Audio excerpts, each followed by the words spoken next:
Uning issiq nafasi yuzimga urilganda men butun dunyoni unutgan edim. Qulog'im ostida shivirlagan so'zlari ehtirosli bo'salari. O'sha tunda men o'zimni malikalardek dunyodagi eng sevikli ayoldek his qildim. Men unga borlig'imni topshirdim. Lekin tong otganda ertak o'rnini shafqatsiz, muzdek haqiqat egalladi.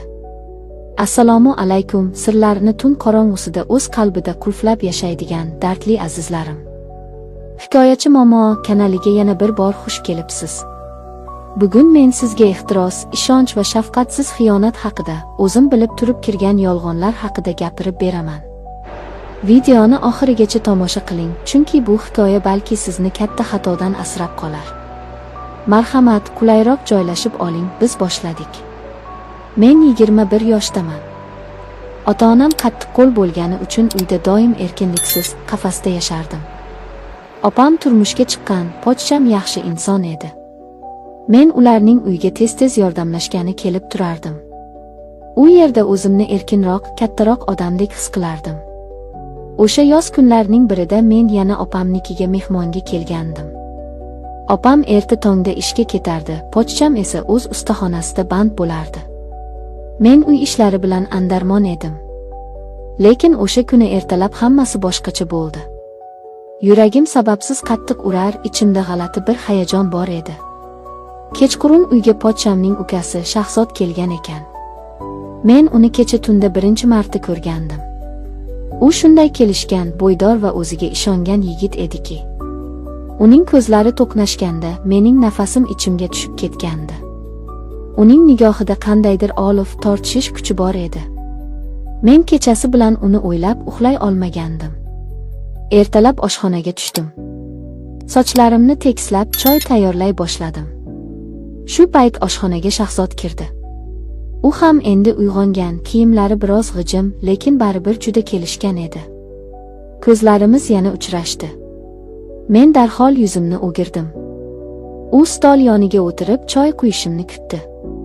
Tong otdi, chiroyli mehmon, dedi u to'satdan past, erkakchasiga shivirlagan ovozda. Mening yuragim qinidan chiqqudek urib ketdi. Qo'limdagi choynak titrab ketdi.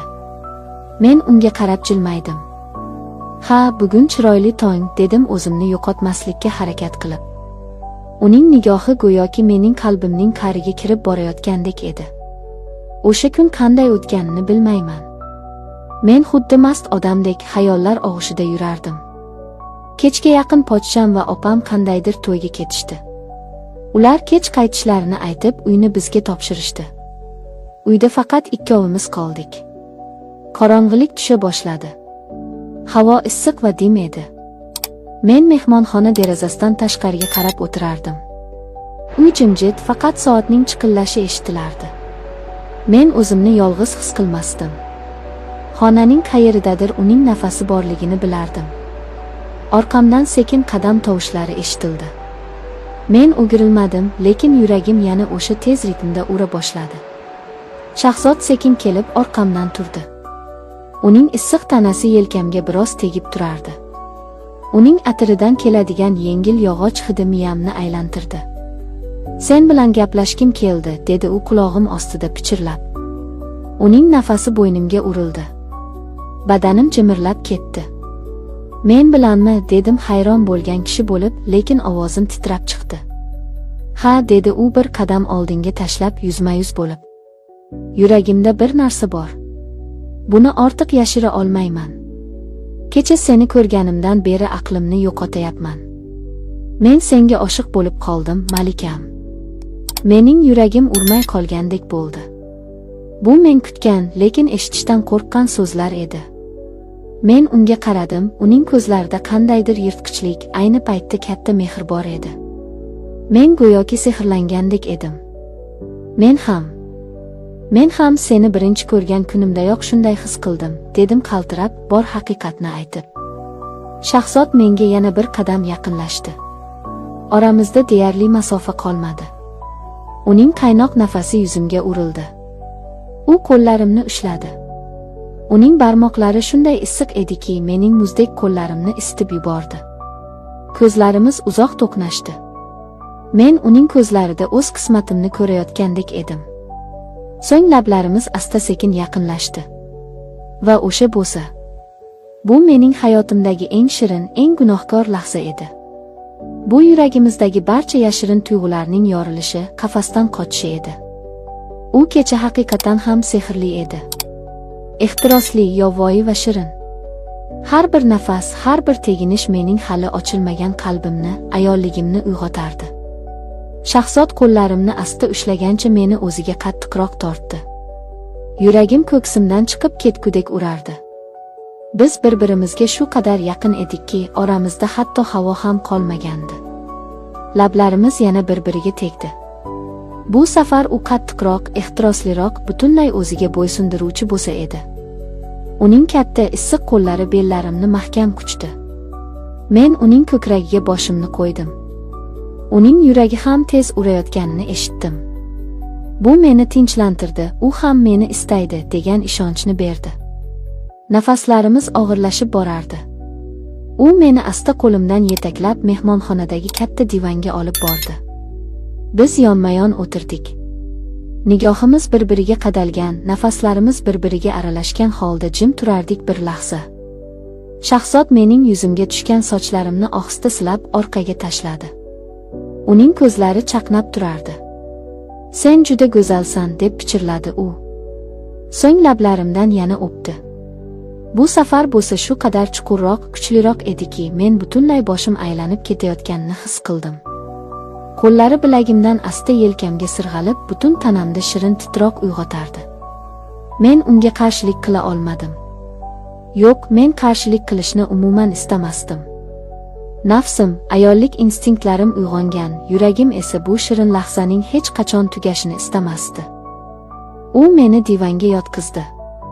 Ko'zlarida kuchli yong'in, qo'llarida g'alati mehr, tanasida esa chidab bo'lmas ehtiros bor edi. Lablarimiz, tanalarimiz birlashdi. Har bir harakat ham shoshqin, ham ehtiyotkor edi. U meni o'z ismimsiz, irodasiz, faqatgina hissiyotlardan iborat bo'lgan vujudga aylantirardi. U meni haqiqiy ayol qilardi.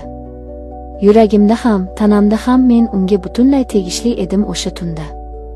Tun juda uzoq, ehtiros va gunohga to'la edi. Biz bir-birimizga to'liq berildik.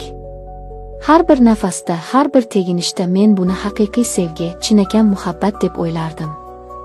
Ertalab quyosh nurlari derazadan tushib yuzimga urildi. Ko'zimni ochdim. Shahzod yonimda, yalang'och tanasiga choyshab tortgan holda yotardi. U uxlab yotardi. Uning qo'llari hamon mening belimda edi. Men o'rnimdan qimirlamadim. Men hayotimda ilk bor o'zimni to'liq, kimgadir kerakli va chinakam sevikli ayoldek his qilgandim. Men bu tun bizning uzoq va baxtli hayotimizning debochasi deb o'yladim. Axir u meni sevishini aytgandi. Biz uchrashib yuramiz, keyin u sovchi qo'yadi. Men shunday shirin xom xayollar ichida tabassum qilib uning yuziga termulardim. Oradan kunlar o'tdi. Opam va pochcham hech narsani sezishmadi. O'sha oqshom mening butunlay o'zgarib ketgan yuragimga muhabbat va nafsni birgalikda o'rgatgan tun bo'ldi. U xotiramda, badanimda bir umrga muhrlanib qolgan edi. Har kuni, har soniya uni o'ylardim. Biz Shahzod bilan yashirincha yozishardik. Xabarlari qisqa, lekin men uchun shirin edi. Ba'zida u menga qo'ng'iroq qilib, yana uchrashishni xohlashini aytardi. Har safar uning quchog'iga kirganimda, men butun borlig'im bilan faqat unga tegishli ekanligimni, u meni hech qachon tashlab ketmasligini his qilardim. Men ko'r edim. Haqiqiy ishq ko'r bo'ladi. Ammo bir kuni yoz oqshomida opam menga qo'ng'iroq qildi.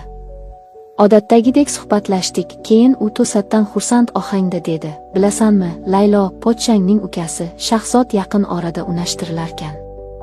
Onasi aytdi bugun. Qizni topishibdi. Bo'lajak kelini juda chiroyli, badavlat, yaxshi oiladan ekan. Yaqinda to'y qilamiz nasib qilsa." Bu so'zlar mening boshimga xuddi balyoz bilan urgandek bo'ldi. Telefon qo'limdan tushib ketayozdi. Dunyo ko'zimga zindon bo'ldi. Atrof gir aylanib ketdi. Yuragim muzlab qoldi, nafas ololmay qoldim. Qanday qilib? U axir meni sevardi-ku. Bizning o'sha kechamizchi. Mening toza qizligimchi. Bular uning uchun hech narsami? Qaltiragan qo'llarim bilan telefonimni oldim va darhol Shahzodga yozdim. Opam nima deyapti? Bu gaplar rostmi? Sen unashtirilyapsanmi? Xabar darhol yetib bordi, lekin javob yo'q. 1 soat o'tdi, 2 soat o'tdi. Men devorga qarab o'tirgancha ko'z yoshlarim bilan qon yutardim. Nihoyat telefonim jiringladi. Undan qisqa, sovuq va yurakni parchalovchi xabar keldi. Ha, rost. Men ota-onamni rad eta olmadim. Bu ularning kelishuvi.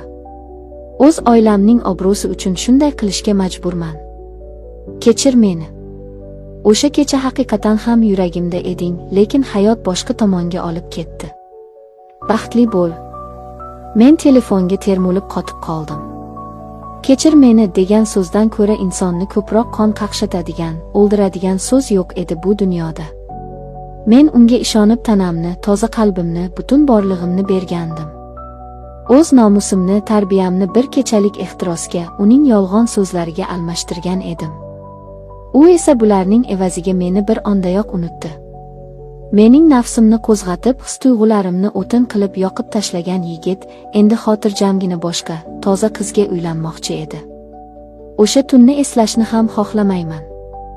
Men yondim, baqirib yig'ladim, ko'z yoshlarim yostiqni emas, butun hayotimni ho'l qildi. Men o'z qadrimni, o'z baxtimni o'z qo'llarim bilan harom qilgan edim. Yuragimda bu voqea chuqur iz qoldirdi. Bu nafaqat yoshlik ehtirosi izlari, balki shafqatsiz xiyonatning, o'zimga nisbatan qilingan xiyonatning sovuq soyasi edi. Men yigitning yolg'on gaplariga uchgan ko'r ahmoq edim. Lekin men bu yig'i, bu depressiya ichida o'lib ketmadim. Kunlar o'tib, ko'z yoshlarim quridi. Oynaga qarab o'zimga qat'iy shunday dedim: Laylo, sen katta xato qilding. Lekin hayot shu bilan tugamaydi. Endi men undan, o'sha Shahzoddan 1000 marta kuchliman. Endi men o'zimni sevaman. Endi hech qachon yuragimni, eng aziz narsamni kimningdir vaqtincha mehri uchun arzon garovga qo'ymayman. Bu dars menga juda qimmatga tushdi, lekin bu meni ayol sifatida, inson sifatida qotirdi. Aziz qizlar, ayollar. Nafsmi, yolg'on muhabbatmi, yo qandaydir ehtiros. Agar bularning bari zarracha qadr-qimmatingizni, kelajagingizni toptaydigan bo'lsa, qoching. Shirin so'zlarga uchmang. Chinakam erkak sizni kechasi divanga emas, yorug' yuz bilan ota-onangiz oldiga olib boradi. Agar bugungi hikoyamiz sizni ozgina bo'lsa ham o'ylantirgan bo'lsa, videoga like bosing va kanalimizga obuna bo'lishni unutmang. Fikrlaringizni, dardingizni izohlarda yozib qoldiring, biz hammasini o'qiymiz. Keyingi videolarda nafaqat dardli qismatlar